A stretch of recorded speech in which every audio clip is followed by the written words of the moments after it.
यह कहानी इस प्रकार है। यहूदी बंदर कैसे बने, यह जानना दिलचस्प है। जैसे इस्लाम में शुक्रवार का दिन इज्जत वाला माना गया है, वैसे ही ईसाइयों के लिए रविवार और हिंदुओं के लिए मंगलवार। इसी तरह यहूदियों के लिए शनिवार का दिन पवित्र था, लेकिन इस्लाम में यह पाबंदी केवल उन लोगों पर थी जिन पर जुम्मे की नमाज फर्ज है, और वह भी जुम्मे की पहली अजान से लेकर नमाज खत्म होने तक। लेकिन यहूदियों और ईसाइयों के लिए यह पाबंदी पूरे दिन थी।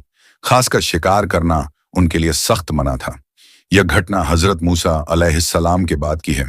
बनी इजराइल का एक समूह एला नाम के शहर में रहता था, जो कि मदीना और शाम के बीच स्थित था।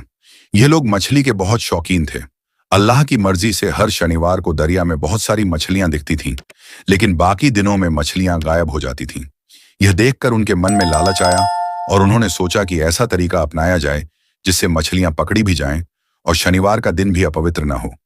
उन्होंने यह उपाय किया कि दरिया के किनारे गहरे गड्ढे खोद दिए और दरिया से उन गड्ढों तक नालियां बना दी। शुक्रवार की शाम को वे नालियों को खोल देते थे, जिससे मछलियां पानी के साथ गड्ढों में आ जाती थीं। फिर वे रविवार को उन मछलियों को पकड़ते थे और कहते थे कि हमने शनिवार को शिकार नहीं किया। इस तरह उन्होंने मछलियों को पकड़ा और उन्हें खाया और बेचा, जिससे वे अमीर हो गए। यह सिलसिला 40 या 70 साल तक चला।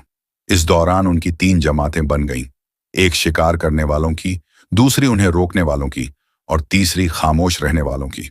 शिकार करने वालों ने जब रोकने वालों की बात नहीं मानी, तो रोकने वालों ने उनके साथ रहना छोड़ दिया और उनके बीच एक दीवार खड़ी कर दी। हजरत दाऊद अलैहिस्सलाम के समय में उन्होंने इन लोगों को शिकार करने से मना किया। उन्होंने कहा कि पानी में जाल लगाना भी शिकार है, लेकिन शिकार करने वाले नहीं माने। तब हजरत दाऊद ने अल्लाह से दुआ की। अल्लाह का गुस्सा आया और रातों रात वे सब बंदर और सूअर बन गए।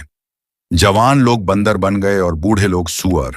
उनकी अक्ल तो बाकी रही, लेकिन ताकत खत्म हो गई। सुबह जब लोगों ने देखा तो वे हैरान रह गए। बंदर उनकी तरफ दौड़े और उनके पैरों से लिपट कर रोने लगे। 3 दिन तक वे इसी हालत में रहे और फिर सब मर गए। उनकी कोई नस्ल नहीं चली। आज जो बंदर हैं वे उन्हीं की नस्ल नहीं हैं, क्योंकि हदीस के मुताबिक कोई भी बदला हुआ समूह 3 दिन से ज्यादा नहीं जीता। इस कहानी से यह सीख मिलती है कि अल्लाह की नाफरमानी नहीं करनी चाहिए, अल्लाह के अजाब से डरना चाहिए और हमेशा तौबा करनी चाहिए।